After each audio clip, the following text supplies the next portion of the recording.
Hello, friends. Patrick McFarlane here of the Liberty Weekly podcast, coming at you with episode 110 of the podcast. And as always, the show notes may be found at libertyweekly.net/110. This is also episode 2 of the same titled Liberty Weekly podcast, except spelled Liberty Weakly, which is a second podcast that I started for B-side interviews. I really want it to be a vehicle where I can, hit up random people on Twitter and hit up patrons and invite people on the show and have topics that aren't always liberty related, but can be kind of like a libertarian entertainment podcast too. So this will run as a dual episode of that. But tonight I'm talking with Kyle, who is a patron of the show, but also really excited to talk to Kyle because Kyle is somewhat of a new libertarian and he is in that, dare I say, evangelical phase, Kyle? That's probably fair. All right. Well, yeah, we were just going to have a free-form discussion about anything and everything libertarianism. I know that, Kyle, you got an agenda of a few topics to hit up here, but I also kind of wanted to see if I could perhaps try and explain the libertarian community as I see it, maybe, and hit up the different wings and branches and factions, maybe. So why don't you lead us off then, Kyle? What do you want to dig into first? Let's see.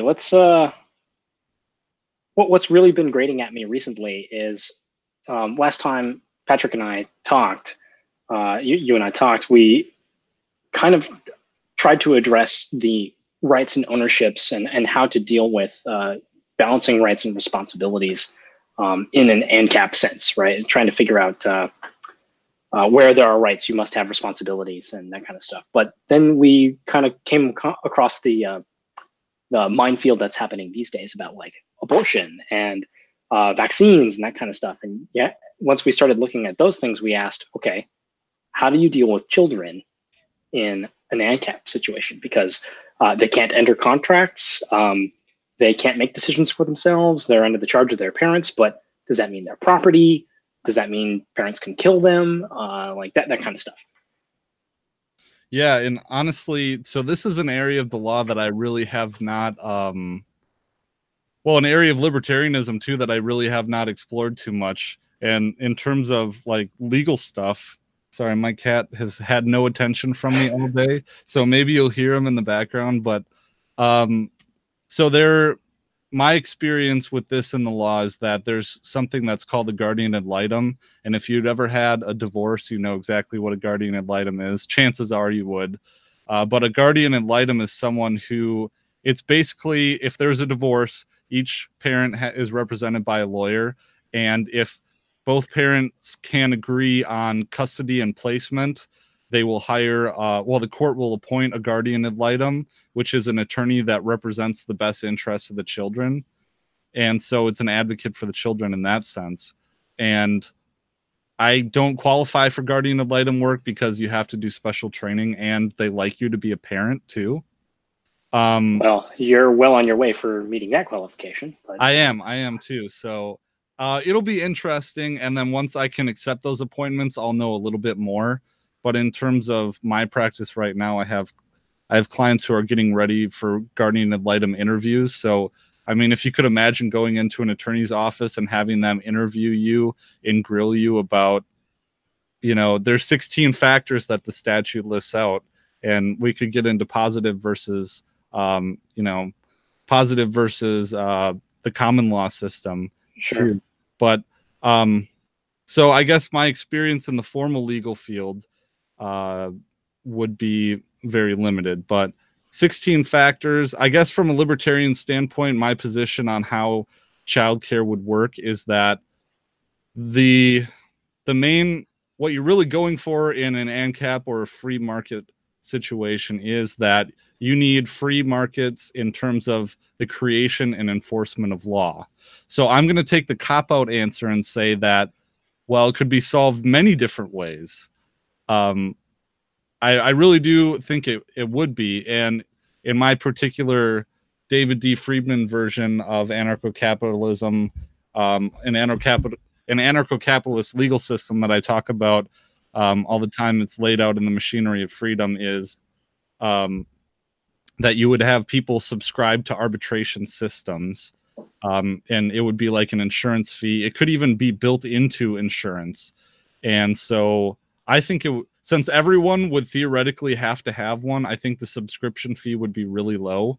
Maybe like $20 a month or $40 a month, something like that. Well, okay, but that's interesting.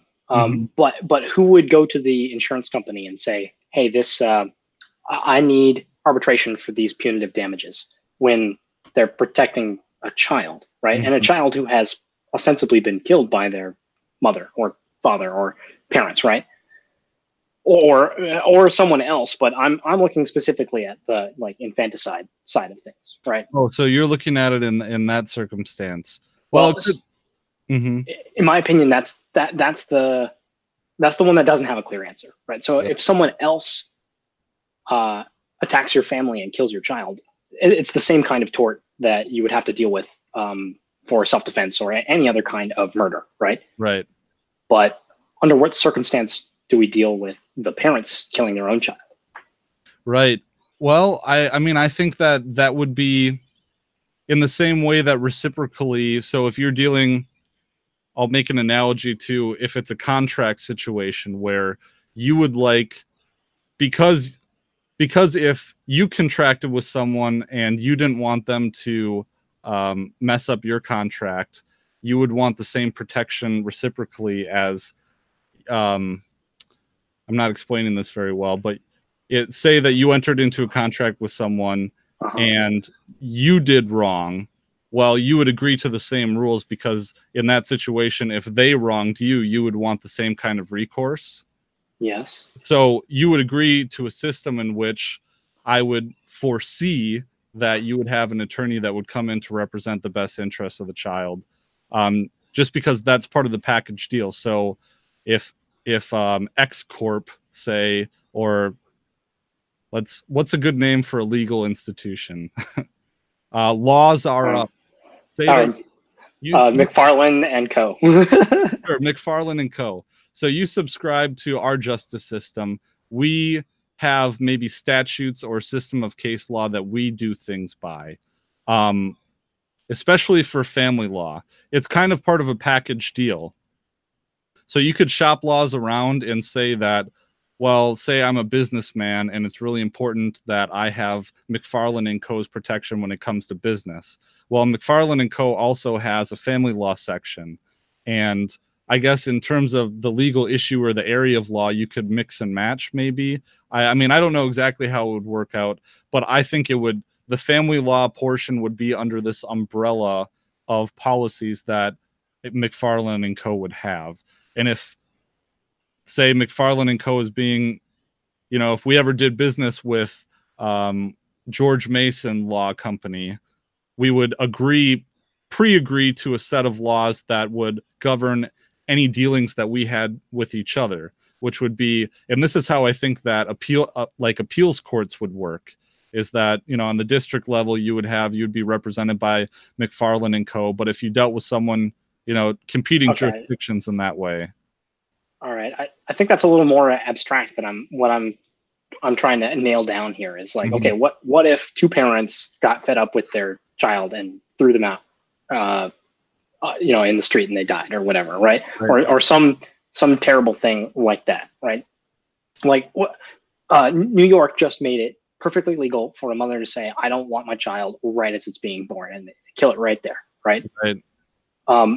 Who then arbitrates? Like, how do you actually make it illegal to kill your child if the child can't enter into any contract? There is no contract between the mother and the child. Obviously, the child can't consent to anything like that. And I would say common law says age of majority generally means that you can't enter into contracts of your own, that those who are your guardians, like whoever you are the ward of, in this particular case, takes on the responsibility for that contract that you take on, right? When you are a child. So yeah, so I guess hopefully that lays it out more. How is, say, an insurance company going to deal with some parents killing their child, right? In the free market?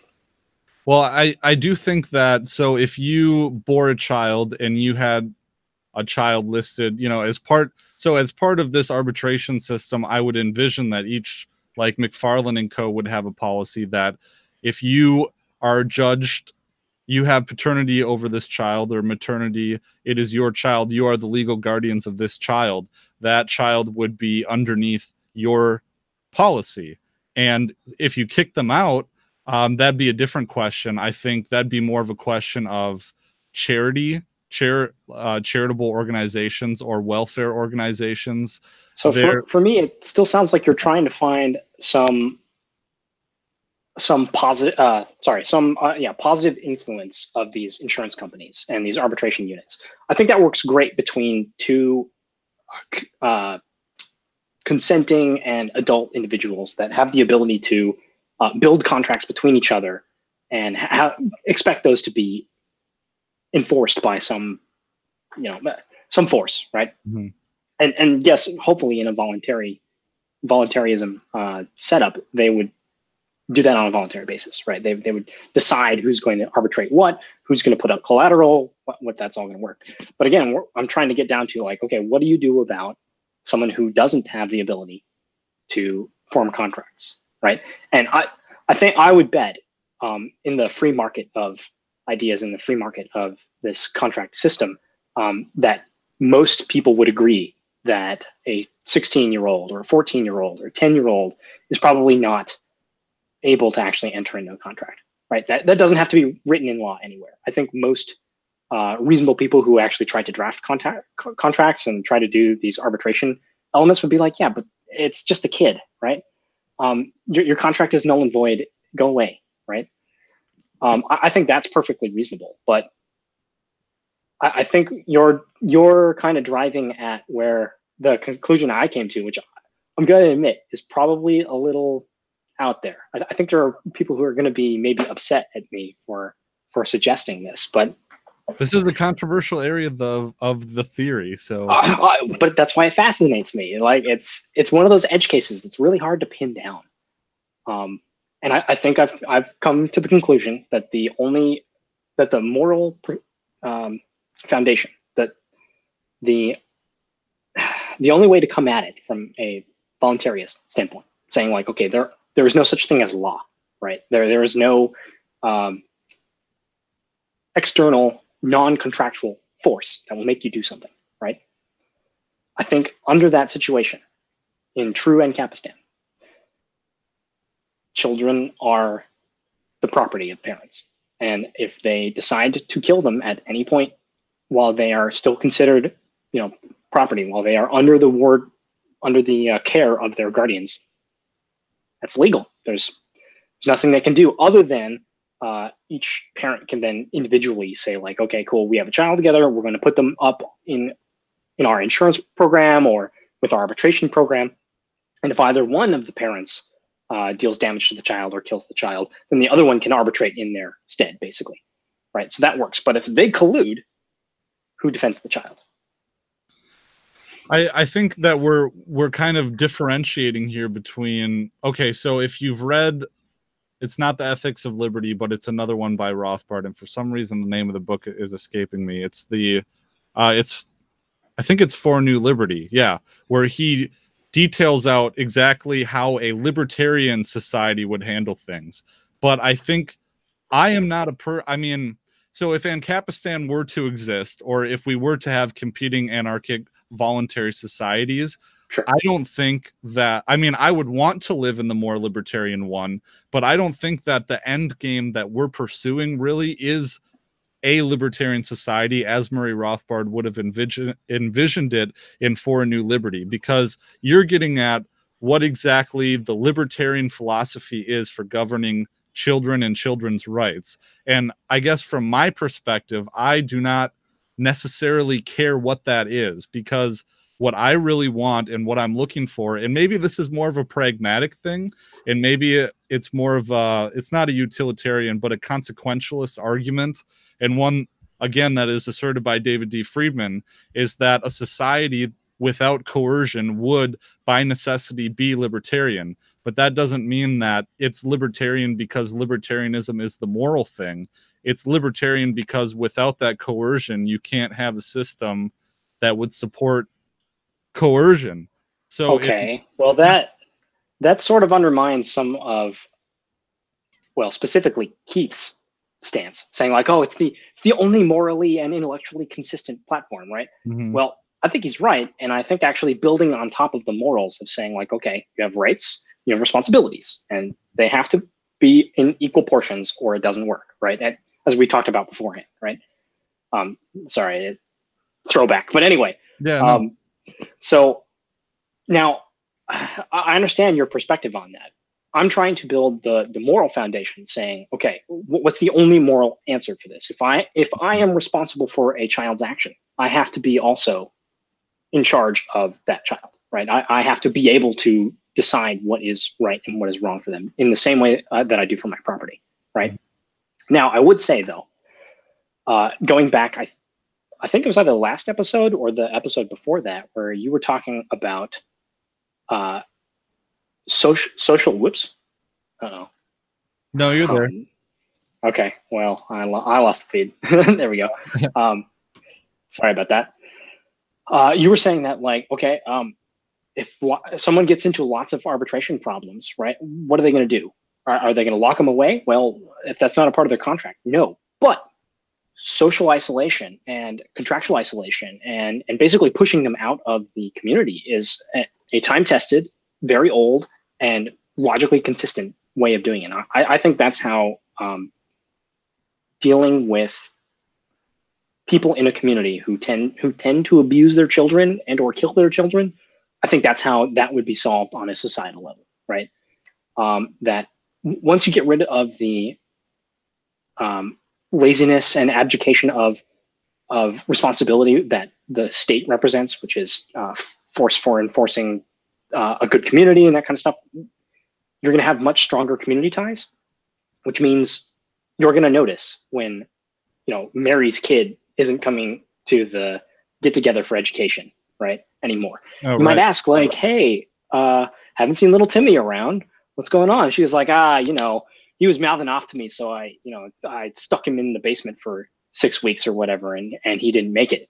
You're going to be like, okay, you know what? I don't think I want you near my kids anymore. Right. So I think the answer is real voluntary interaction, which is, like, you can totally distance yourself from people who decide to take that route. Right. And well, so let me give you more of a concrete answer then. I think that, so one way that this could be solved is that perhaps children are not property, but instead, when you give birth, when you have a child, there maybe in a libertarian society, there would be a point at which your McFarlane and Co.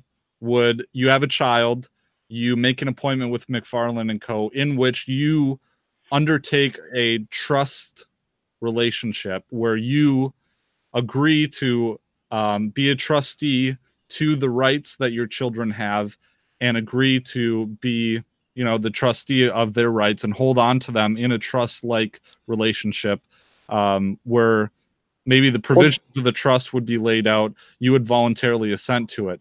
I mean, that's a good idea, Yeah. but with the free market of laws and arbitration and stuff like that, there may be some companies that don't provide that, or they don't think it's important. Like, sure, whatever you want to do with your kids, right?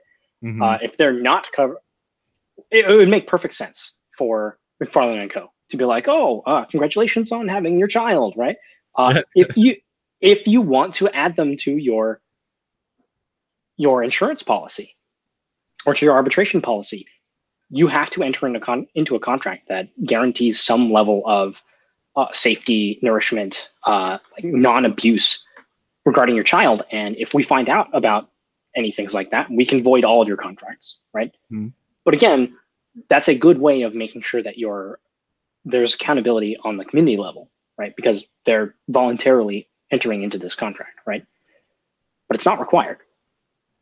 No one's going to come to their door and say, hey, right? Except for their community members. They hear screaming children in the basement, right? You guarantee there's gonna be someone with their heartstrings being pulled that's going to No, come to the door and ask, right? I So think you're right. Yeah. like it's tough to kind of turn the clock back, if you will, and say, okay, how were children treated in the past? And the answer is as property, right? And what's the moral way to deal with this? As property, right? Now, I think actually, thinking about it more kind of along these lines, I think there'd be a really interesting libertarian or voluntarist cultural rite of passage, if you will, where at some point in the child's life, maybe when they're 17, 18, 20 or whatever, they would basically go through emancipation. They would have to take a stand in the community and also in the arbitration services and be like, look, I'm ready to no longer be under my parents' banner, right? They can no longer harm me without contract, et cetera, right? So they then join the community as a full-fledged member, right? You know, and theoretically there'd be big pomp and circumstance, and that would be a graduation for a child going from being a part of their parents' purview to being their own now full citizen, if you will, even though such things probably wouldn't exist in Ankepstan. But yeah, that's how I see kind of the progression of that going. Yeah, no, I think you're right. And just another touch, I don't think that children are property. I do, and I just came up with this trustee beneficiary analogy. I'm just now, so I'm a little proud of myself about that. No, but I do think that that's what it would be, is that you would act as a trustee, they would be the beneficiaries, and also the property that would go into the trust. I'm mincing my terms here because I just said that children aren't property, but I really don't think that they are property. But I suppose you could say that their rights and their best interests would go into the trust that you would then be the trustee for.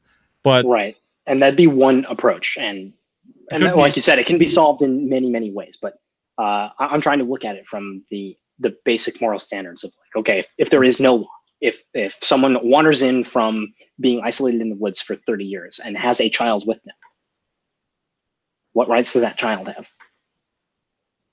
yeah, none. Like you right. can't force them to be vaccinated. You can't force them to be educated. You can't use force under any circumstance against that child, against their parents' will, because that would be the violation of the NAP, right?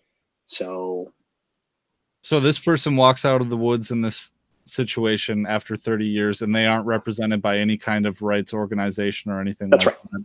You know, Yep. I think I do, again, and maybe this is a cop-out, but I do think that each arbitration system would have a way of dealing with that person, and that person wouldn't be acting in a vacuum either. We would have to assume they would have their own wishes or their own agency. Of course. Oh yeah. Well, but they walk into the edge of town and go, what's going on here? You can bet, like every McFarlane and Co. or George Mason and Co. or whatever would be running up to them, being like, "Yes, we would love your business. It's just a subscription fee. Like, oh, you want to trade deer skins for some money, and then we'll set up that arbitration.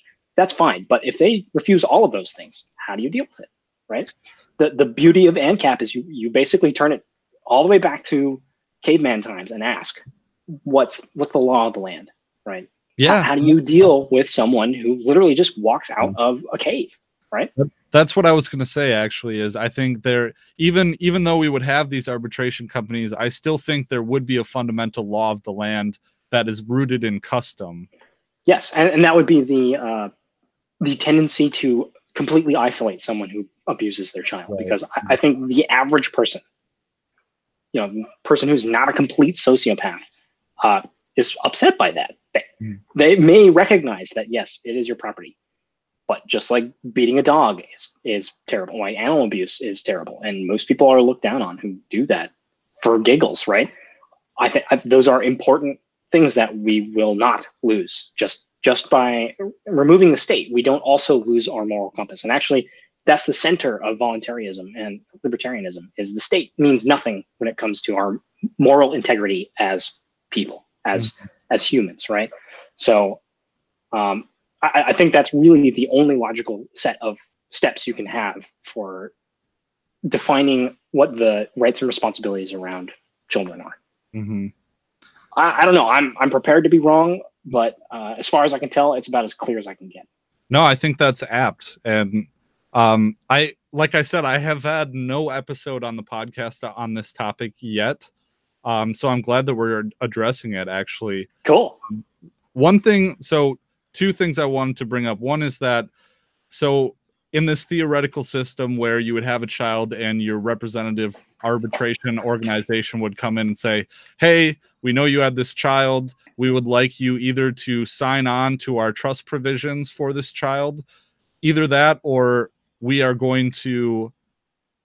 like you to give the child to an organization that we approve of, like Lutheran Social Services, or that's just one option. Any number of, ad infinitum for the number of people who might be willing to take on that responsibility in lieu of its biological parents, right? Mm-hmm. Yeah, perfectly valid. Like guardianship or something like that. Another thing is there is common law rules in terms of contracting with minor parties. And I think it's interesting that we have all of a sudden had this positive decision of age of majority. I believe that's it's by statute. It's 18 as age of majority. There actually is a set of common law principles that dictate when children will be held to their contractual obligations. And the rule is, there's a few rules of thumb to go by, but it's either 18 or we will hold children to contracts if they are contracting for necessities. And we also look to how mature they are, but mostly it's for necessities. So if mom and dad are crack whores, right, and little Jenny needs, she's 16 years old and has to be mature for her age. She entered into a contract to buy a vehicle to get herself to school. She has taken out, I don't know, life insurance for her younger siblings. Yeah, so particularly mature. Yeah. And this would be up to the arbitration. Whoever decides to try to enforce these contracts, they could easily show, like, hey, look, she can pay for a car because she also took out a life insurance policy. She's obviously shown that she has all of the implied requirements for emancipating herself. She may not have stood before the community and said, yes, I am now an adult, right? I'm ready to take on my rights and my responsibilities. But in this case, like, it's not difficult to argue that she has all these things, right? Mm-hmm. Now, the beauty, though, is that it's going to vary, just like the statutes do, because we have some form of competition in government. It's poor these days, but it's there, right? So I think the same thing would definitely happen within these communities, that you would have some kids who, at 12, you're expected to get a job and fend for yourself, right? And while others, they live in their parents' basement until they're 30, and no, I'm not in my parents' basement. Don't ask. Yeah, well, and it really does depend on the culture and the community. And I think that's one thing that I've really learned in studying comparative legal systems as well.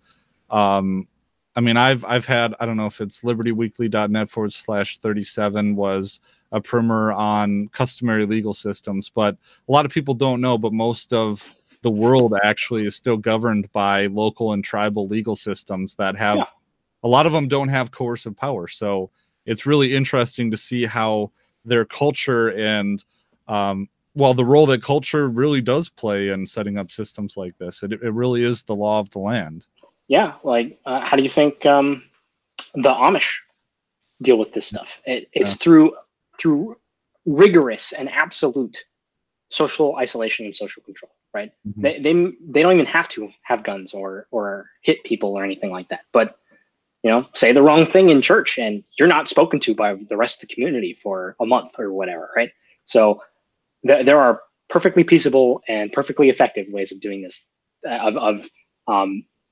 protecting the youth and enforcing contracts and doing all this stuff that the state has deleted, because the only thing that matters for the state is force. Yeah, it's a destructive force. Well, yeah. No, I think we got that topic down, man, for the most part. I agree. But you had other good topics you want to bring up too, so I don't want to neglect those. Well, I think we got the best one out of the way. But we had also talked about Trump's border wall, how that relates to illegal immigration, and if it's effective or whatever, right, what the plan might be, and how that also relates to Milton Friedman and a lot of his findings, and Thomas Sowell's follow on for all those other things. Absolutely fascinating. I love it. What do you think about all those things? Yeah, so I did read what is Milton Friedman's most famous book, his Capitalism and Freedom. Oh, I was gonna say Free to Choose, but yeah. Maybe it was Free to Choose. No, well, I know the one that's on my bookshelf is Capitalism and Freedom, but okay. So I don't know if this has been articulated to you before, Kyle, or if you've heard it from people like Dave Smith, but a lot of libertarians would say, some would say be open borders, or some would be pro closed borders, and some have taken the alt-right path. I am a private property borders advocate, and like I say, I don't know if this has been articulated to you before, but so it's kind of in the middle in a sense, is that, well, if it's your property, you choose who comes on the property and who doesn't. And in that sense, it's not that, if every single person and it's not a very pragmatic solution to the current problem, because, if every single person who owns property along the border decides that we're not going to let these XYZ people pass through, but if the problem is that we are not currently living under that system, right? You have socialized property in the United States. While I do sympathize with some people who are concerned about changing culture, the only reason why changing culture really matters is because the state is involved. Now, we did just get done saying that legal systems do change based on what the culture is. So that is a problem too. But I think that the solution is that we need a free market in the movement of people itself. So you have a state that is involved, that is providing perverse incentives, bringing people into the country, when I don't think there is a free market equilibrium of people migrating into the United States. So I think that the solution is what the solution always has been, which is privatize, decentralize, but also end the war on drugs, and the wars abroad, and the welfare state. Those are the three big things, and I really don't think that the answer has changed. Even Ron Paul, his solution, he's not for building a border wall, but he has recognized what is the distortions in the market that are bringing an influx of people into the United States. Well, those are the three big things. All right. Well, I'm glad we started with the first one, because I think you hit it right on the head. And actually, if you I sent you a link to a clip of a video of Milton Friedman, which maybe you can put in the low bar or something like that. But in his own words, he basically says you can't have open borders and a welfare state at the same time. Like, they are incompatible. And I don't know how many times people found that quote and used it against him because he was such a pro open borders person. But I think Friedman is unfortunately taken out of context when he says open borders. I think he's more in the stance of our previous conversation, which was like the high moral, super abstract. What if someone just walked in out of the blue, right? In the case that Ancapistan exists, I agree with you. The only borders that would exist would be private property, right? And then it wouldn't matter who your neighbor ended up being or where they were from, right? The community would enforce that. Okay, this is a voluntarist setup, right? So you can wander around and ask people for change all you want, or you can build your house on the plot of land that you own, and those things are all perfectly acceptable, right? And then the culture would change slowly and through actual interaction, through mutual respect, through trade, through the things that have always changed cultures beforehand, right? The border wall, exactly as you put it, is a waste because we're not actually targeting the center of the problem. And I agree with you entirely that the perverse incentives are what the problem is.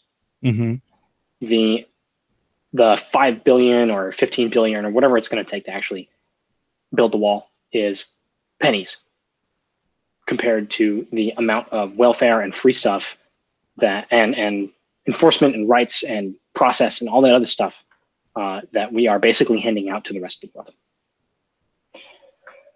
So it's only rational that people who can brave the storm of trying to cross the border illegally are doing it because it pays. It pays really well.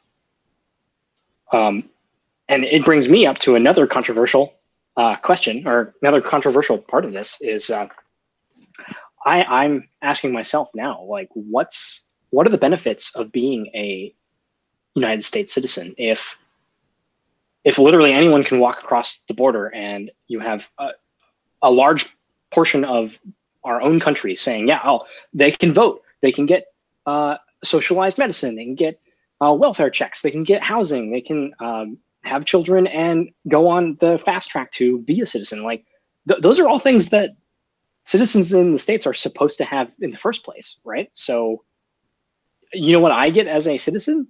I get taxed. That's what I get. Right. They get to sequester away all of their earnings and send it wherever they want. But I don't. I have to tell the Fed how much I made this year, and then they're going to come track me down using my identification number, right? So really, it seems like a net loss to me.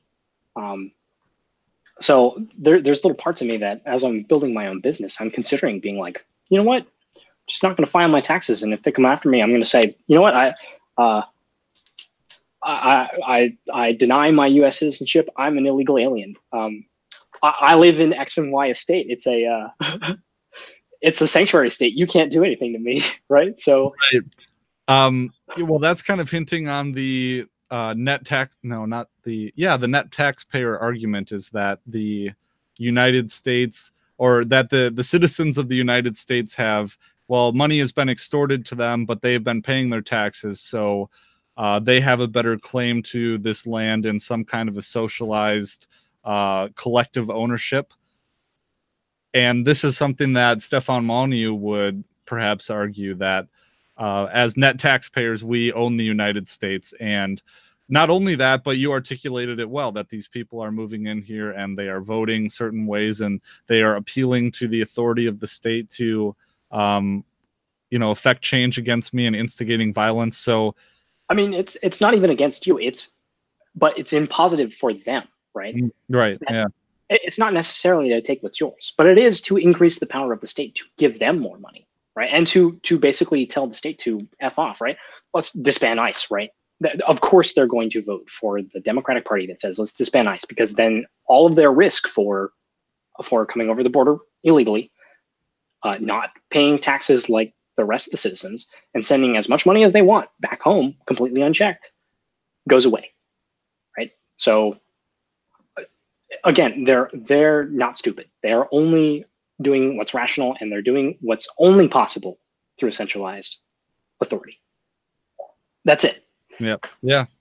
And I mean, talking about how the drug wars just destroyed entire parts of Mexico and given rise to the cartel that, again, I don't mean to sound callous, but fuck what it's done to Mexico. It has fucking destroyed the U.S. Yeah, that's true. Yeah. Like the actual country that has been feeding it here, right? Us who have been paying the taxes to actually do this stuff. It has devastated this country.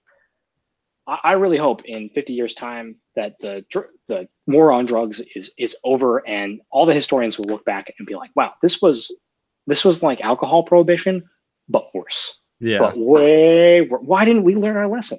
I don't know. And it boggles the mind. It really does. Trying to illustrate this to people and feeling like some kind of a kook for saying that heroin and I don't even think, when I say to people, I think that, meth, heroin, and cocaine should be legal, I don't think that it's outrageous, or it doesn't, when it leaves my lips, it doesn't sound outrageous to me, except when I see people's reaction to it. Yeah. My parents one time got so pissed off at me for saying that. And I'm just like, what? Where's the cognitive dissonance here? Everyone agrees that alcohol prohibition was a horrible idea. Right. Right, and you can turn around and ask these same people like, oh yeah, well, okay, so marijuana is terrible, right? It's in the same category as meth. They're like, no, because I'm sure there's a lot of people who enjoy marijuana, and you're like, no, wait, the Fed treats it exactly the same as these other ones. Why do you believe anything they have to say about meth or LSD or cocaine, right? Um, but it's a complete disconnect of logic because it's an argument from authority. Someone else says it's bad, therefore it's terrible, right? Oh, It well, has to be taken away. I still hear it's a gateway drug. You know, I still hear that. And like, okay, and yeah, so what? Yes, right. So what? Yeah. Oh, okay, great. No more caffeine for you. Right. Yeah. Man. That just leads you into taurine and sugar. Oh no. Well, when you can directly illustrate the same effects that we saw from alcohol prohibition, I mean, you get dangerous alternatives. You get organized crime. You get higher prices, lower quality. You get endless embezzlement of money and corruption at the highest level. Exactly, yeah. Unneeded deaths, increased gun violence of all sorts. Like, yeah, it's absolutely incredible. And what blows my mind most is a lot of the arguments for keeping the war on drugs going and supporters of the DEA and military operations to keep all this stuff comes from the Republicans, comes from the conservative side of things, which I doesn't make any sense to me, because they should be the ones who are really pushing to be like, okay, you guys are way out of bounds for doing what you're supposed to be doing and protecting the common good, but they already have this bill of sale, so like it's not what the left wants, therefore the right wants it. And oh man, I hate the dualism in politics in America. It's terrible. Yeah, I mean, they're half right on some issues and half wrong on others, because I was just talking to a libertarian conservative, I mean more conservative than libertarian Republican, and was just getting done talking about how we should have guns and I should be able to keep my money and not pay a lot of taxes or anything like that, and then turn around and in the same breath rail on people who choose to use marijuana. I mean, I just don't. But I, not to get a little conspiratorial, and I know we could do our fair share of that, but I don't think the war on drugs will ever end. I think now that the state has realized that they can get so much black market revenue from these kinds of things, it will never end. How else will they pay for their wars? Unless the U.S. empire itself ends, or that these governments themselves crash. Yeah, I think only a massive failure on the top level of government will actually stop it. I agree with you that there's way too much money in fear. There's way too much money in lies. There's way too much money in controlling people's lives. And that's true for the entire state, right? And that's just how it is. And even though like the Democrats themselves, I mean, they are for decriminalizing marijuana and maybe getting rid of mandatory minimums, but they still want to make heroin and meth illegal. They still want prohibition. Yeah, and they're also the ones who set up the NSA and are completely fine with harvesting all of your data for who knows any reason. Hell, yeah, now they want marijuana to be legal, but then they don't want saying the N-word to be legal. Like they're shifting just in different directions. It's super weird. I mean, it's predictable, but yeah. Well, it makes me laugh when they say that they have principles too. Like Bernie Sanders has principles, or AOC has principles or something. Really, well, they're not consistent. Oh no, they have principles. Right. They have principles. Does it increase my bank account? Right. Yeah. No. Yes. Okay. Then I am principled on that. Oh hell yeah. That is their one principle. I think Tim. I don't know. Do you follow Tim Pool at all? Do you know who Tim Pool is? I'm aware of who he is. Yeah. Okay. I saw some of his stuff a long while ago, and I don't know, for some reason he rubbed me the wrong way, and I didn't stick with him. So I've always liked him because he has been some kind of like, he's a radical centrist, and I feel like if I'm not only consuming libertarian media, then, you know, I'll be a more well-rounded intellectual or more Absolutely informed person. But he has really bothered me lately with his, I mean, he does not like the Green New Deal, but only because it has identity politics attached to it. But he's on board for everything else. And just the blatant, he's addressed ANCAPism before and just completely butchered it, when he should know better because he hangs out with people who are ANCAPs. But I hang out with people too that I try and tell these things about all the time, and they just don't get it either. So, but this leads us maybe into the final topic or point of discussion that we should address here, which is a tour around the liberty movement, maybe. Please. I'll probably be name dropping a lot of people and a lot of different outlets and platforms too. Well, maybe I can give a little bit of entry of where I came across this this particular topic and like who brought me in, and the answer is, well, no one. I don't know. I've always been a rebel and kind of an iconoclast for a long time. I'm not a super outgoing person. Hell, I was even not considering not putting my face on here because I'm just not an outgoing person very much. So I've never been like up in the face and like fighting against a whole bunch of stuff. But I've gone from left to libertarian, more or less, and I lean more conservative these days, insofar as just the left is so far off the left that, like, yeah, okay, having a functional family unit is now considered conservative. So Right. I guess my major introduction in this is Milton Friedman and Thomas Sowell, and those are the guys I have seen and read at least a fair amount, and they're the ones who really lit the fire under me, and I continue doing the circuit back through their YouTube videos all the time because so good. And Milton Friedman's Free to Choose that he did on, is that PBS?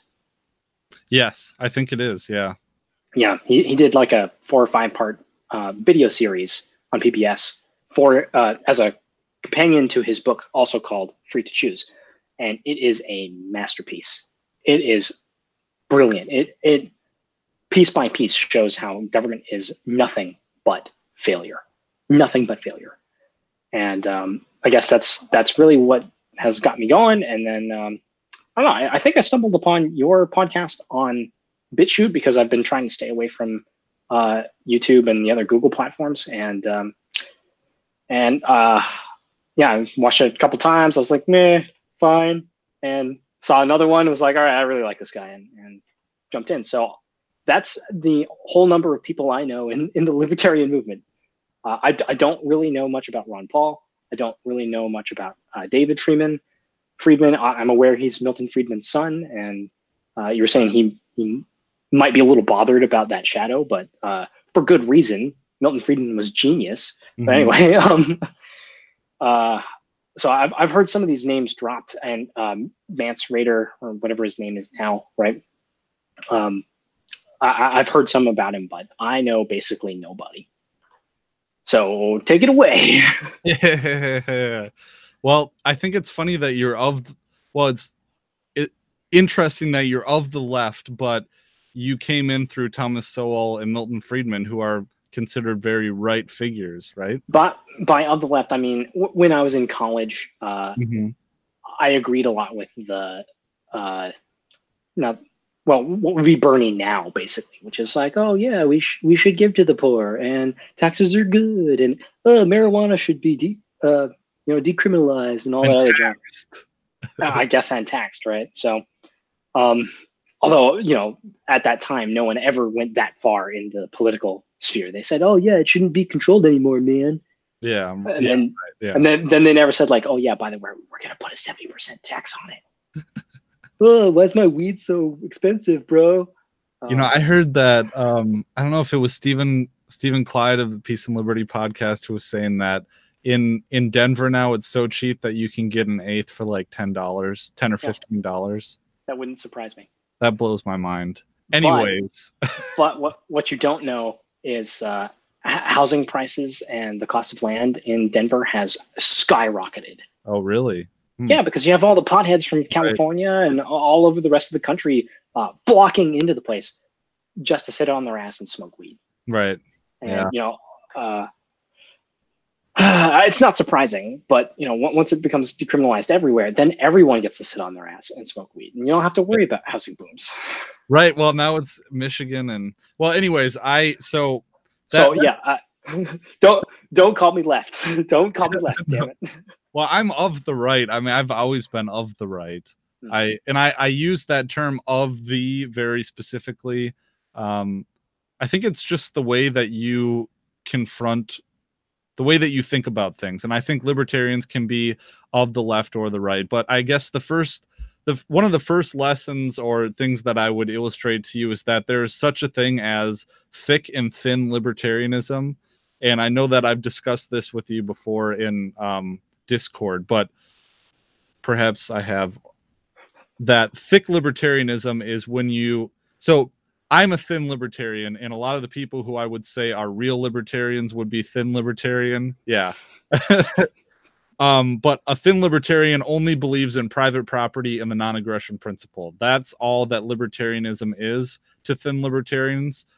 So a thick libertarian, by contrast, would say that libertarianism is about the non-aggression principle and private property, but it's also about social justice, or it's also about feminism, or it's also about income inequality. Okay, so this is the entryism we had talked about. Right.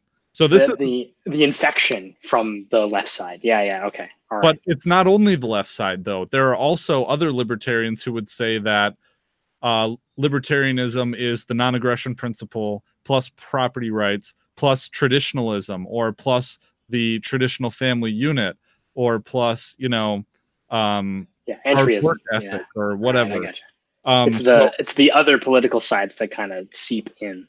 Yeah. Okay. It really is. Sense. And so to that level, you have your institutions. Then maybe that would be another good place to start. Whereas you have a law, and I guess I don't want to put myself out as being the authority on this, because there are a lot of people that know this a lot better than me and know the history behind it. I guess I won't name names, but I would think that Mance Raider would be someone who, or Dave Smith would be someone who would know this history a bit more. Sure. Or, of course. All right. We won't be holding your word as law for this one, but okay, good. But so there's this long-standing rivalry between the Cato Institute and the Mises Institute, and the Cato Institute was named for Cato's letters, which were very instrumental in the lead up to the Revolutionary War. And so Murray Rothbard actually named the Cato Institute, and he was very involved in the beginning and the founding of the Cato Institute. But there was a splitting of ways, and there's a lot of talk about the Koch brothers. The Koch brothers kind of, and I don't know too much about them, but from what I understand, they stayed with the Cato Institute side of it. So there is Koch money involved in the Cato Institute. I'm not a fan of the Koch brothers. I don't think that Koch brothers really care about liberty. I think that's pretty demonstrable. It's pretty self-evident.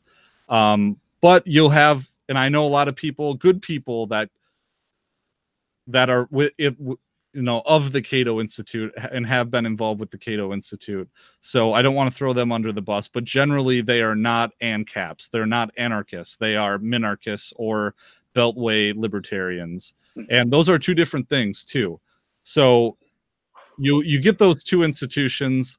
You get the Mises Institute, which is straight up hardcore Austrian economics, Rothbardian libertarianism, Misesian libertarianism.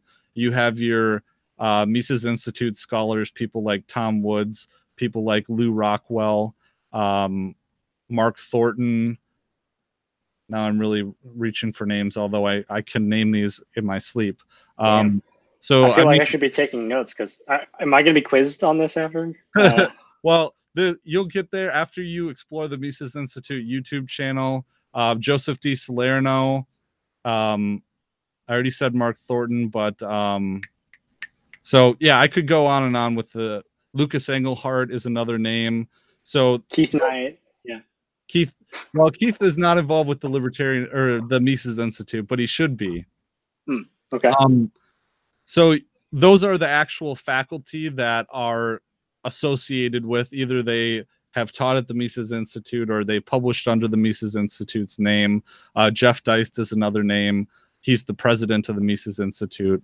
So on that side, I don't know the Cato side super well, but the Cato Institute, the split, so there is a big split in ideology and tactics too. You might have some ANCAPs that are with the Cato Institute, but generally speaking, they're a little more left. They are more Chicago school economics, if I could say roughly, in their school of thought, whereas Milton Friedman is a Chicago school economist. The difference being is that Chicago school is not totally ANCAP. They don't necessarily object to the Federal Reserve on principle. Milton Friedman did not object to the Federal Reserve on principle. He didn't. He blamed them for the economic crash in the 20s and the depression that followed, and he also blamed them for making the depression worse. Maybe he never actually stepped out and said, like, we need to destroy the Fed, but I don't think he was a fan. No, he wasn't, and he did criticize the Federal Reserve, but from my understanding, he was saying, well, they did this wrong, not saying that they shouldn't exist, but that in its current iteration, they're not doing things right. But, you know, maybe, I don't know, you've studied Milton Friedman more than I have, but this is my understanding of what he would say. Yeah, I can't say definitively, but as a absolutely brilliant economist and a Nobel Prize winner, I can only imagine that he understood their role in destroying the wealth of the United States. Oh, I'm sure. Yeah. I really doubt he would defend them. I really doubt it. I think he would defend the institution and say that it would be, something that needs to exist, or that it's a positive influence, that the Fed itself is. Okay. I'm going to watch, or I invite all of us to go watch Free to Choose again. There's a part where he walks through the printing press that's printing dollars behind him, and he actually turns the machine off to talk. You can see people in the background like, I swear in that particular section, he's like, this is what's causing all of our inflation. This is what is damaging our economy. Like, again, maybe he doesn't actually step up and say like the Fed needs to be abolished. But again, I'm pretty sure he paints a very fatalistic picture about the Fed. Oh, so, yeah. And I don't disagree with you that he would, but again, there's the difference between criticizing the Fed as it currently operates and objecting to central banking as an institution itself. Okay. I'm also unsure about where the line, the actual cutoff for him would actually be, but I'm willing to say that I really doubt that he would be in favor of keeping the Fed around. If it came up to bring it down, he would let it go. There's also the negative income tax issue with Milton Friedman too. Oh yeah, that's a fun one too. Yeah.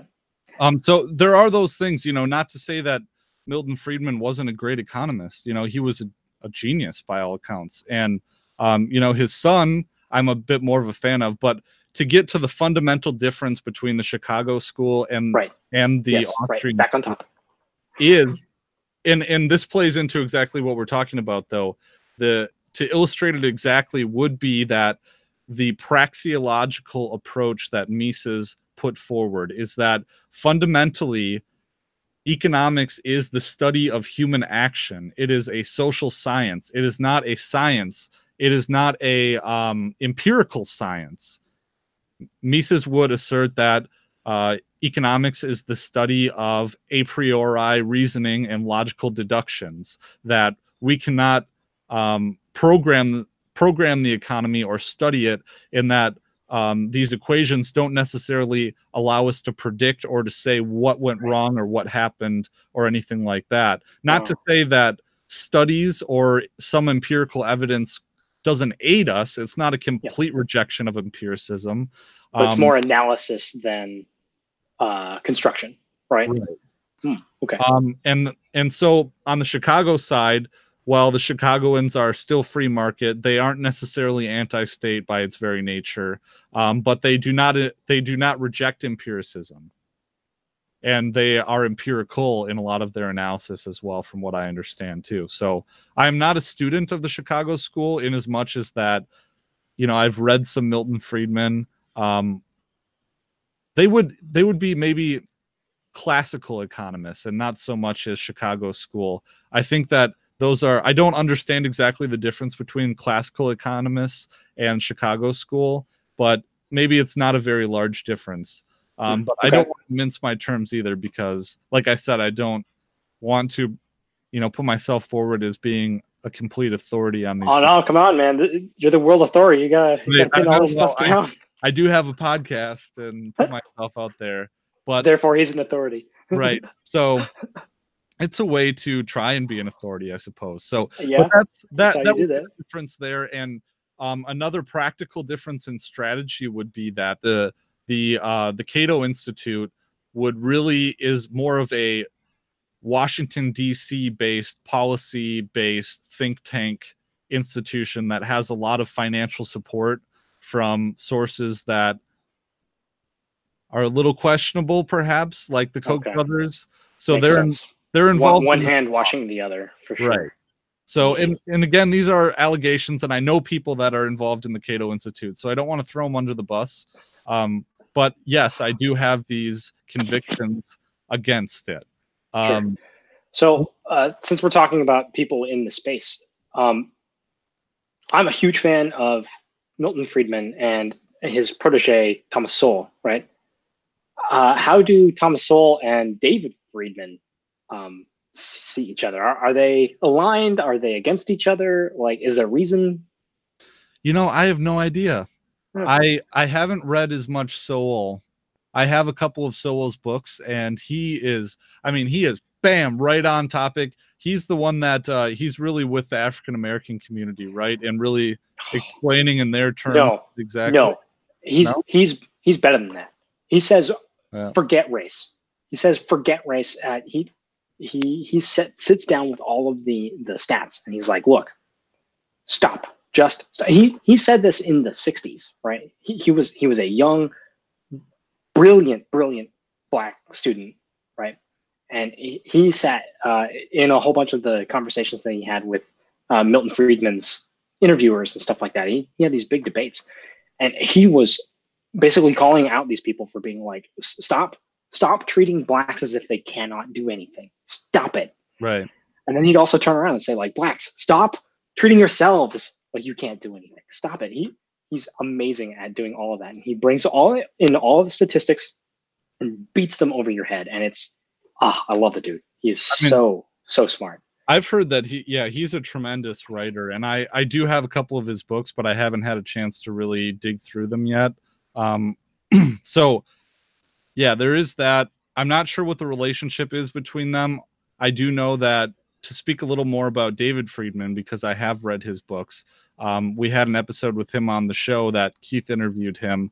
He has been an ANCAP from, very early times, from the 60s. And the Machinery of Freedom, the first edition, came out in the 60s. But he again, and he has had debates with Bob Murphy, who is a Misesian Austrian school economist. They have had debates about empiricism versus the praxeological approach too. So, like I said, you have classical school economists who are empiricists, who are also ANCAPs too. But the fundamental difference between a David Friedman and a Murray Rothbard would be that Murray Rothbard is from the natural law. He makes more of like a pure moral argument for libertarianism, whereas I think that David D. Friedman is more of a consequentialist or a utilitarian.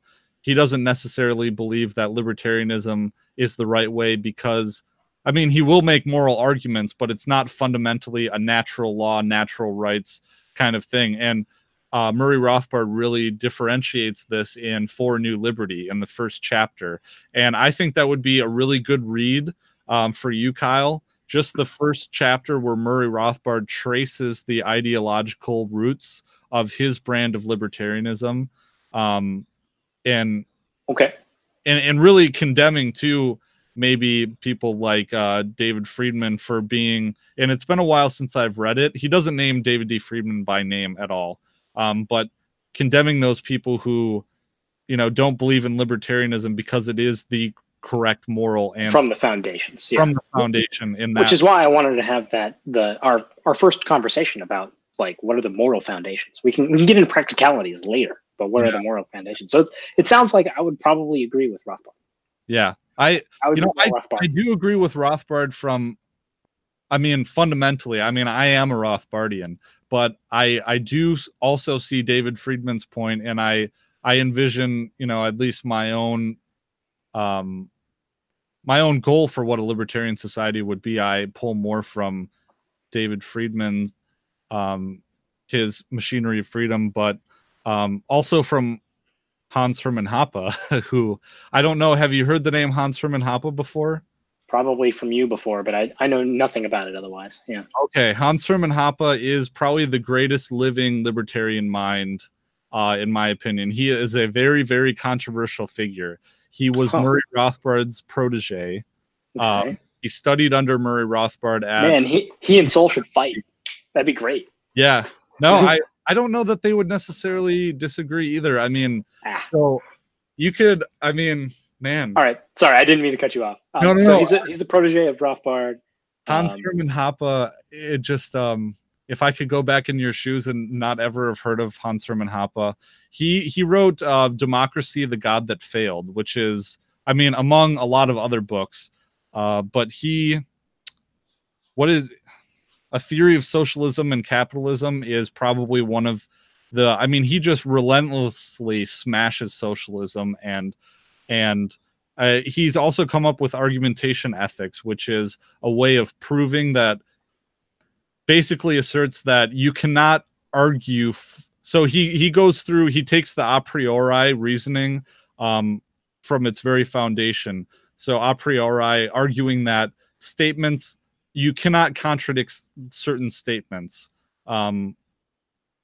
So taking from that logical, you know, statement that cannot be contradicted and building its way up, he argues saying that it is axiological.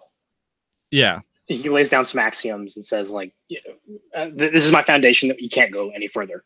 Can't go back any further and then move forward from there. Okay, gotcha. Well, he basically asserts that there is no way to argue for socialism or against private property without contradicting yourself.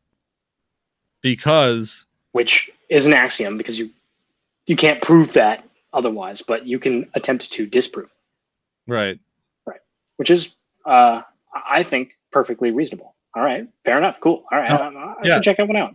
Yeah, no, you should. I mean, he is badass, but from his side too is maybe where, and this is where it gets controversial, is that a lot of people have not read what he has written and has instead interpreted what he has written from memes that they see on the internet, and they have taken his statements out of context and gone down the alt-right rabbit hole. And a lot of people see Hans Hermann Hoppe as being this figure of the alt-right because they only know him from memes and from statements taken out of context. Okay. This is where the Hoppian physical removal comes from in the Pinochet memes of throwing people from helicopters. If you've seen these. So well, I've seen the throwing commies from helicopters thing. Yeah. Yep. So a lot of people, yeah, they throw in the physical removal from that too. Is that because Hoppe said in Democracy, the God That Failed, he rails against low and high, or low time preference and high time preference. So he would rail against high time preference individuals and makes some controversial statements about that could be taken as racist, at least, you know, in this day and age, as everything. But I fundamentally, I don't believe Hans Hermann Hoppe is racist. Although he has said some things about degenerates or whatnot, people who are high time preference, and, you know, so there's that side of it. Okay. I wasn't gonna, I can't get into specifics because I just, frankly, I haven't read Hoppe in quite some time. Okay, so the problem with his exposure is that he has a lot of meme-oriented exposure instead of actual learned,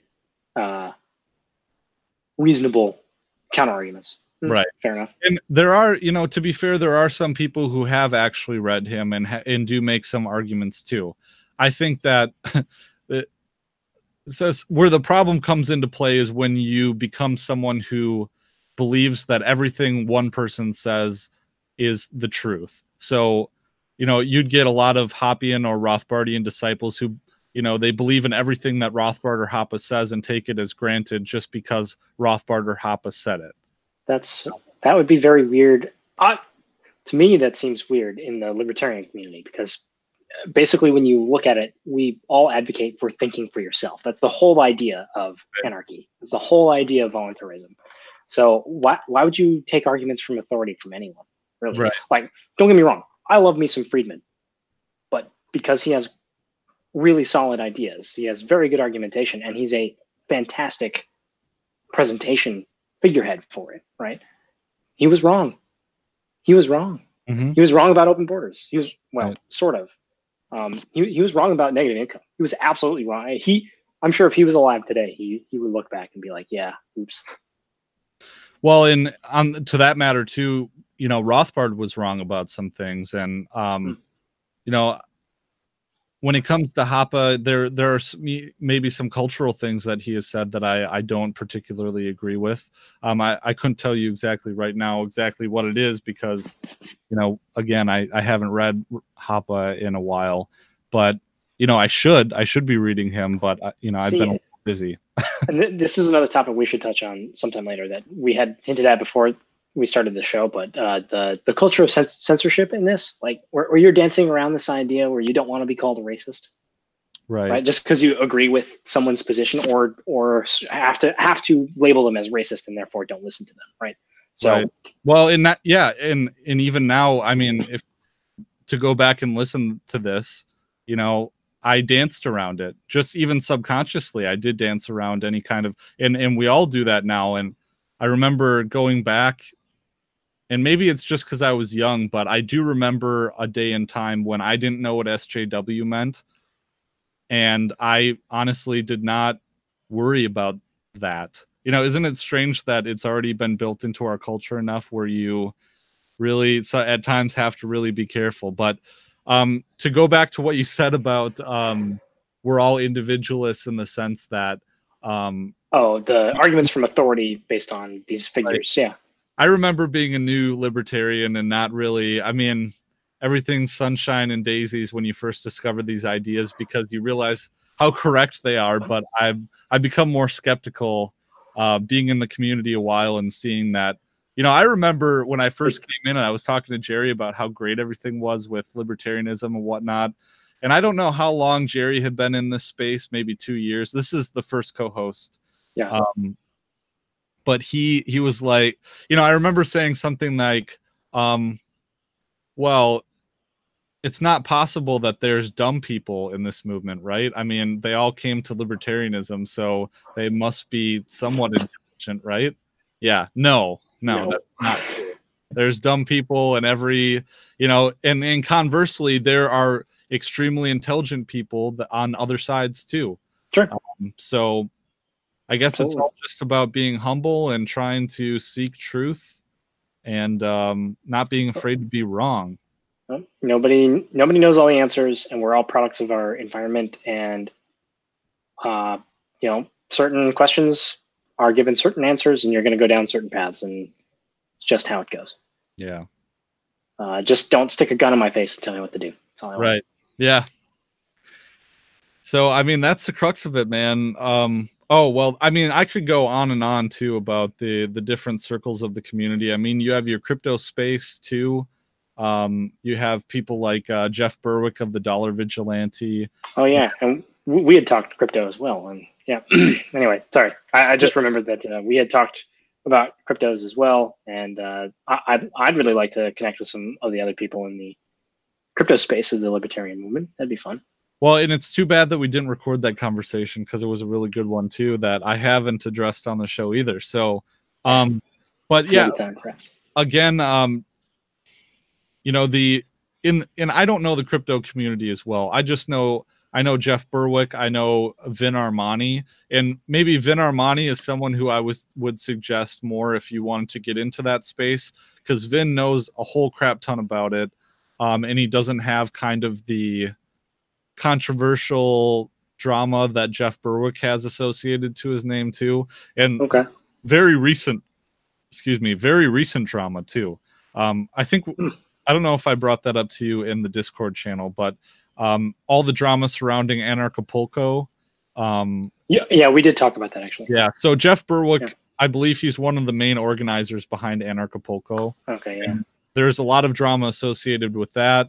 Yeah, I think we stopped talking about it because there's going to be too many details, and like I didn't have enough of a position to say anything. So well, and you'd have to learn all about that space exactly to even follow the drama too.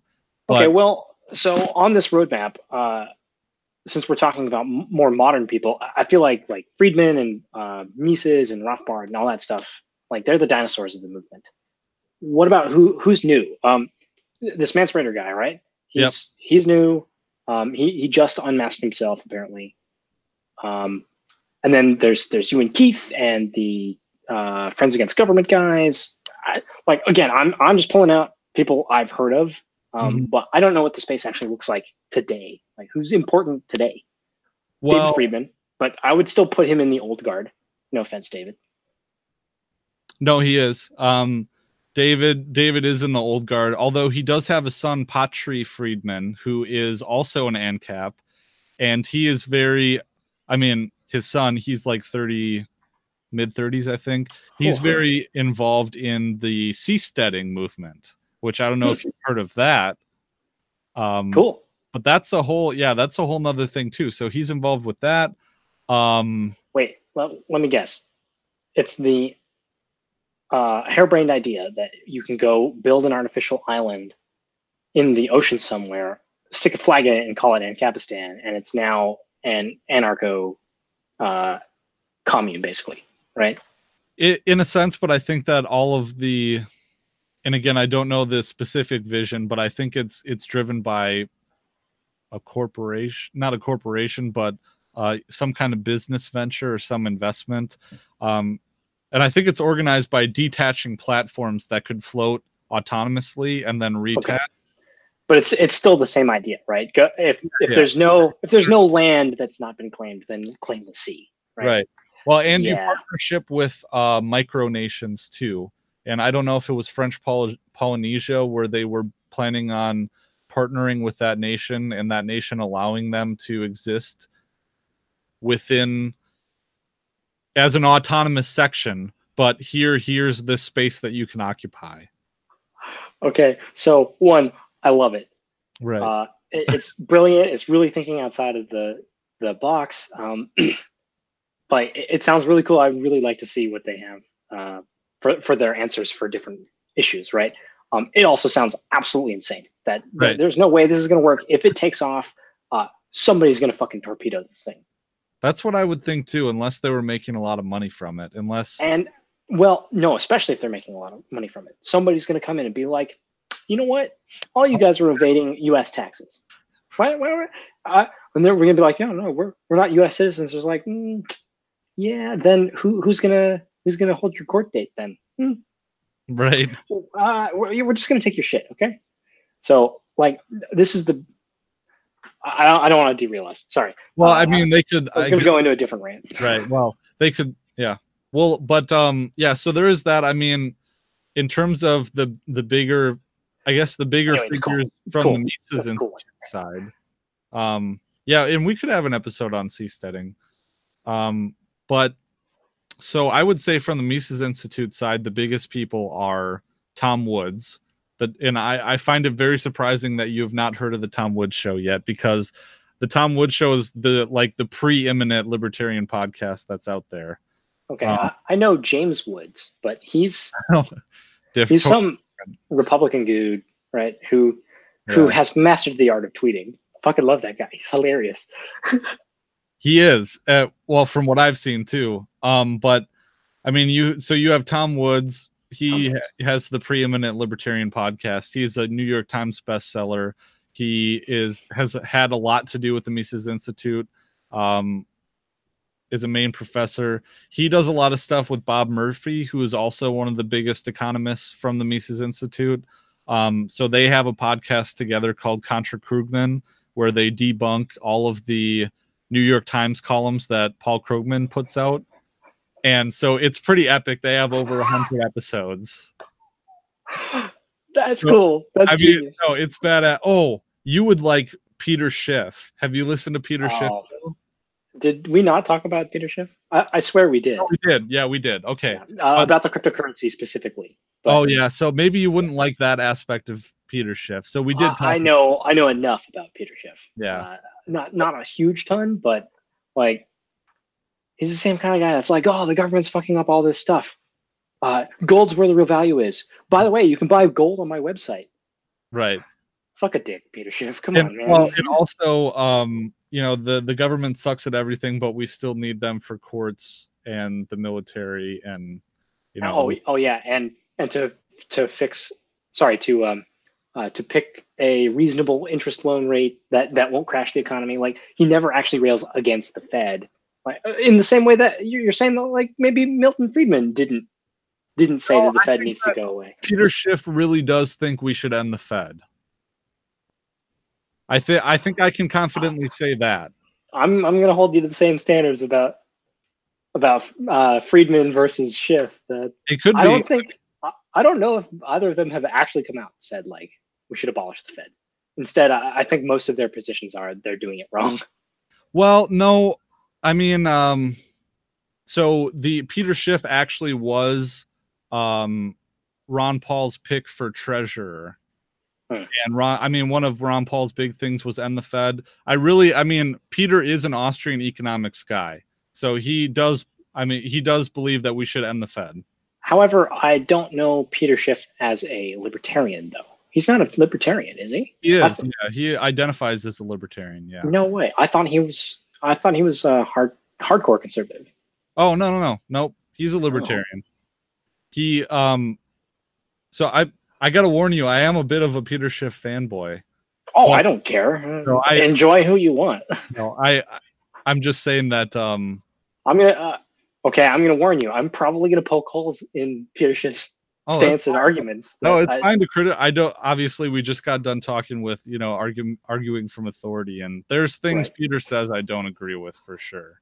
Yeah, but and as we spoke of before, he's been nothing but wrong about cryptocurrencies. Like he doesn't understand them fundamentally. He thinks they're gold 2.0, and no, I can't get behind that. I can't get behind that. I would agree that he does. I don't think he really understands them, but I think the jury's still out on at least his predictions in terms of Bitcoin. But he said it was garbage for a long time, and then didn't. Yeah. But well, we can get into that too. Anyway. Oh man, I had a direct question. John Stossel. I also love the hell out of John Stossel. Do you know John Stossel?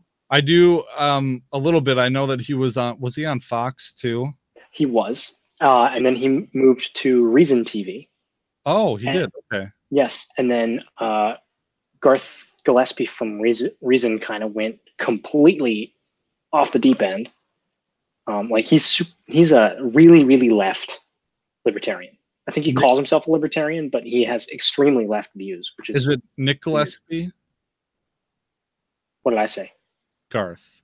Oh crap. Yes. Is it Nick? I think it's Nick Gillespie. Does he wear a leather jacket all the time? All the time. Yes. Yeah, it's Nick Gillespie. Sorry. Yes. Oh, no worries.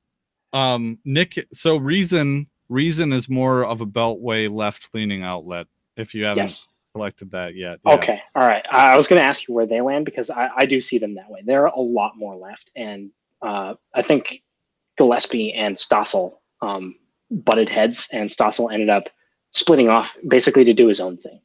He now has his own Stossel TV channel, and it's fantastic. Nice. No, I have to check that out. What about Andrew Napolitano? Do you know about him? Nope. Well, he was on Fox News. He was, I think, an appellate judge in New Jersey. But he's a Misesian Rothbardian type, and he's even kind of he's spoken at the Mises Institute and has even kind of hinted that he's an anarchist. So he's really cool. Is that where you got your inspiration? Being an anarchist in law? No, I was actually Oh man. libertarian before I chose the legal profession. I think that's what I'm going to start calling you. So instead of like a brother-in-law or mother-in-law, you're an anarchist-in-law. In-law. That's pretty good, actually. Well, let me run through it all too, because there's even more, a lot. Let's see, other figures. So have you listened to James Corbett at all? I've heard the name. Probably from me. He was one of the biggest 9/11 9/11 truth YouTubers when it first kind of started getting big. But he's also a voluntarist and cap. I think he comes at it from a little bit more of a left perspective, say more of like a Larkin Rose, who is another YouTuber and has written a book. Larkin is also involved with Anarchapulco, but Larkin Rose's specialty is talking to people, like having direct one-on-one conversations with people and walking them logically through this and showing them the arguments. But Larkin is he's of the left a bit more, and he makes more, I think, very sound logical arguments, but a little bit more from empathy. But James Corbett is that James has done a crap load of documentaries about various conspiracy theories, about various aspects of history.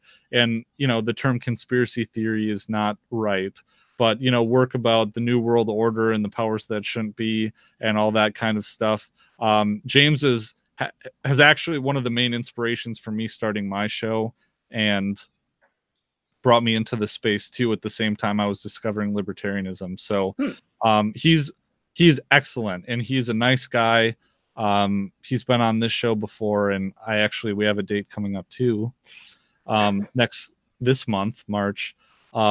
So he's great. He has a very large following, and he's very well known, at least, and maybe very well known first for being the conspiracy guy, but second for being a voluntarist and a libertarian too. Okay. So he's really cool. I'd check out Larkin Rose as well. Right. Stefan Kinsella is a Mises Institute IP lawyer from Texas. Another anarchist in law. Is that right? Yes, another anarchist in law, and actually he works or has worked very closely with Hans Hermann Hoppe.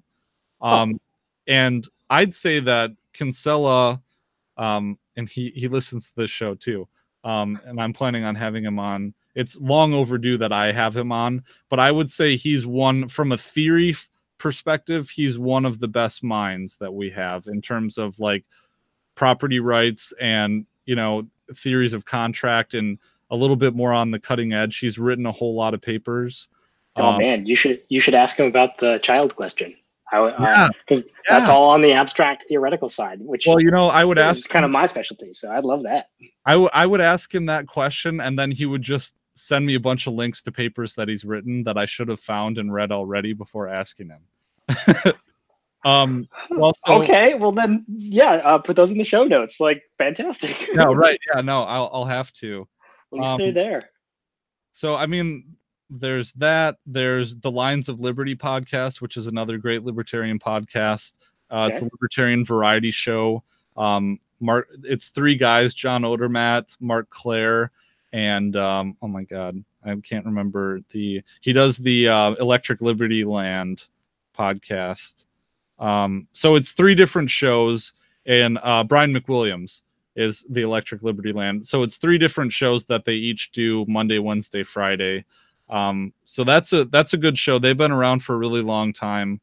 There's Dave Smith from Part of the Problem. Dave is a comedian, and he's actually a pretty successful comedian that lives in New York City.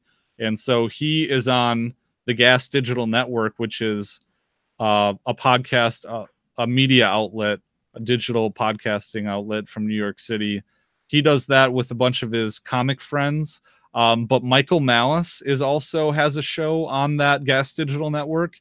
And Michael Malice is a celebrity ghostwriter who wrote there's this famous UFC fighter that he wrote the biography, Matt Hughes. He wrote Matt Hughes's biography. He also wrote a really famous North Korea book called Dear Leader, and it's like written from Kim Jong-un's perspective, or Kim Jong-il, his father's perspective, about Korea and their history. And so he got really famous for that.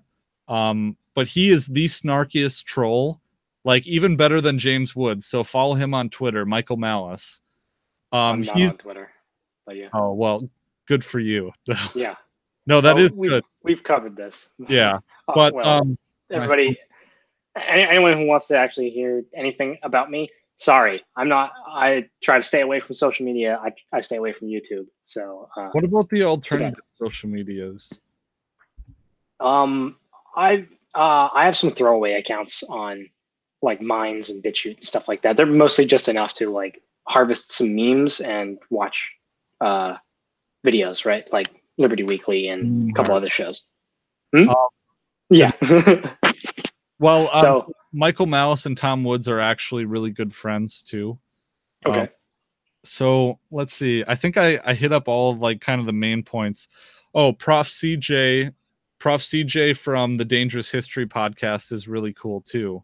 So he's a historian, or he's a history professor at a community college, but he has come out with this amazing podcast where he really goes in depth on historical topics from a Rothbardian perspective.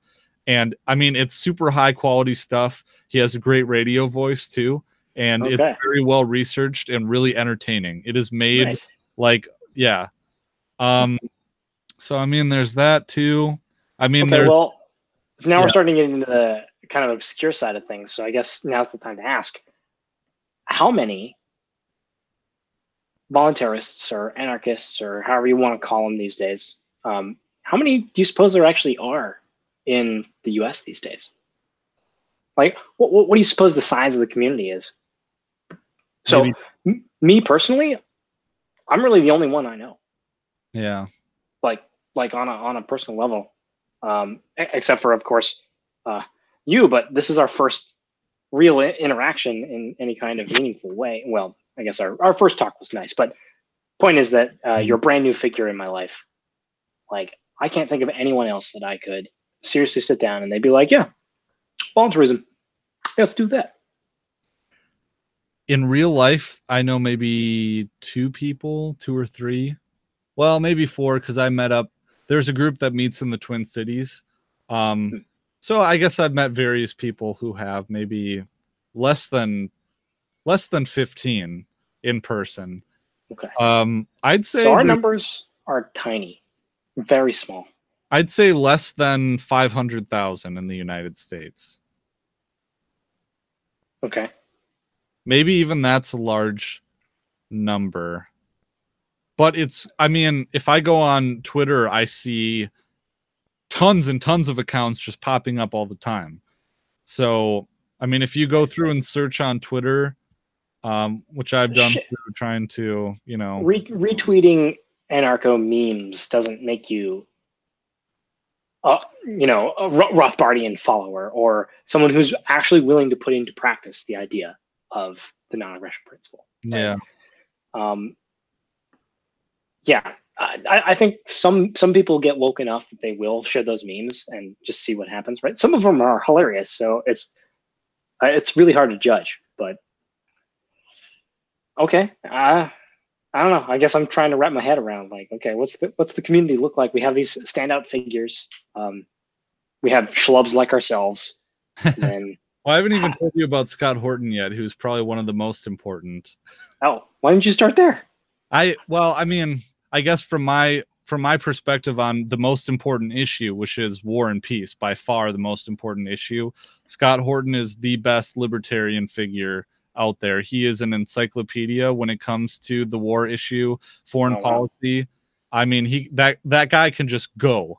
So he runs the libertarianinstitute.org, which my work is featured there.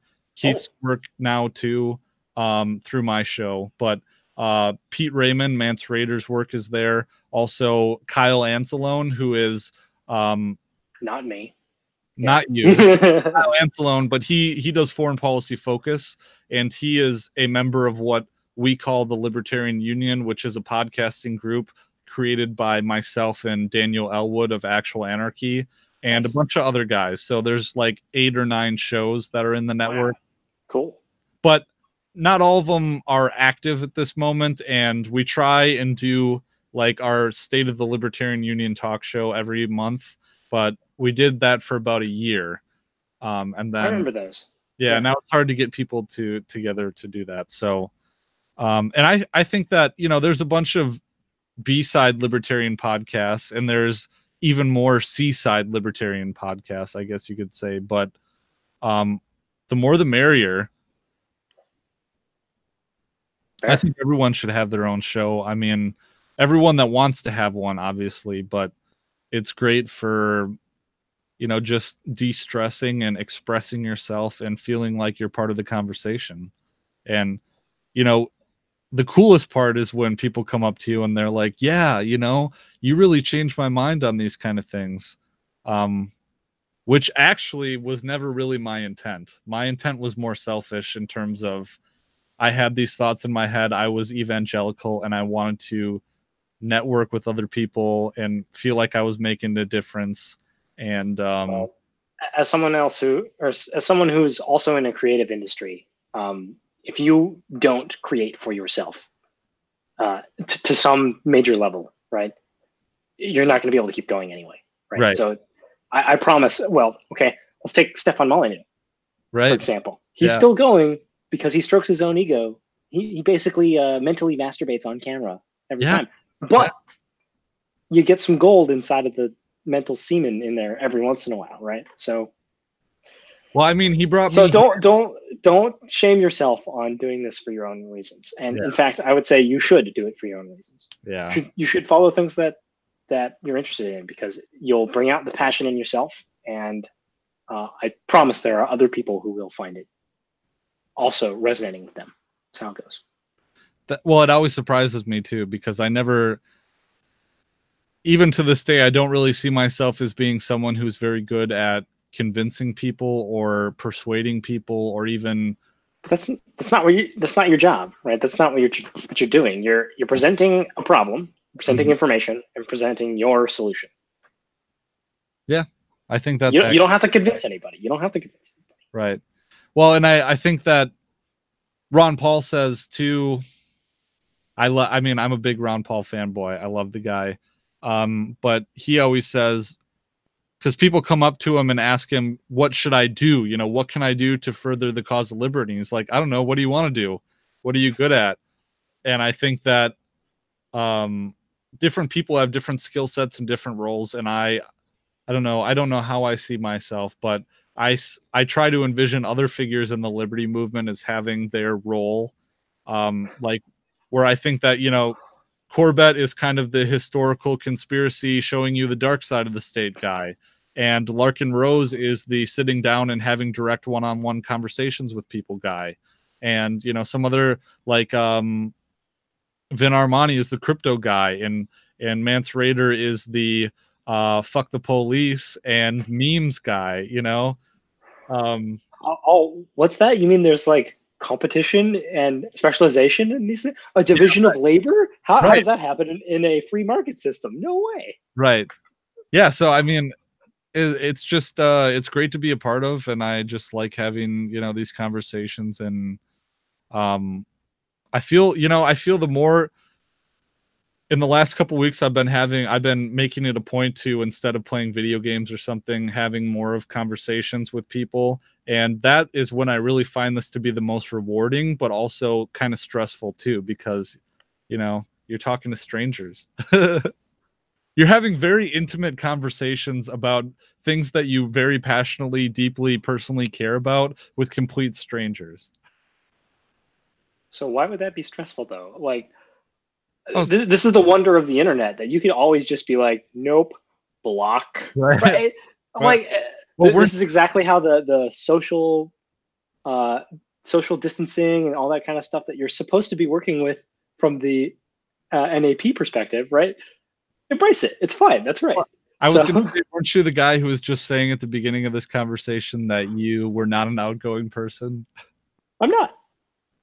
What do you mean? No, of course not. Right, but you're on the internet talking to a complete stranger. You know, we all have our things every once in a while, and again, I have the I think you called it evangelical fire, right? To Oh, right, yeah. Yeah, that's good, man. so Yeah. Well, I think you know, in the interest of time, maybe we should close up at least the podcast portion yeah. of this too. But no, I think this was a really good episode, tackled some great topics that I haven't addressed on the show anymore, or to this point at all. But let me you know, all the normal plugs as we're closing up here. The Liberty Weekly podcast is on Patreon. Kyle is a supporter, as well as 10 or 9 other figures that support us on Patreon. So really do appreciate that. It really helps pay our operating costs and helps me invest in new equipment and books. And you can get a lot of good bonus content as well, like extra conversations, early access, access to the meme cache, ebooks, all that good stuff. Also, the Amazon affiliate link, libertyweekly.net/Amazon, is a great place to throw some bones. That's where I get some funds and gift cards to help buy books for the show as well. And I have been doing the Liberty Weekly email list, where I've been sending Tom Woods style emails out, and some book reviews too. So that's been a great new asset to the podcast as well, and has helped our listener base and support. So those are the ways that you can support us, as well as sharing, liking, commenting, subscribing, reviewing on iTunes, all that good stuff. But it's been a real pleasure to have you on, Kyle, and I'm sure I'll have you on again in the future. Yeah, thank you very much. Thank you very much. It's been great. All right, right on. Well, thanks everyone for listening, and we'll catch you next time.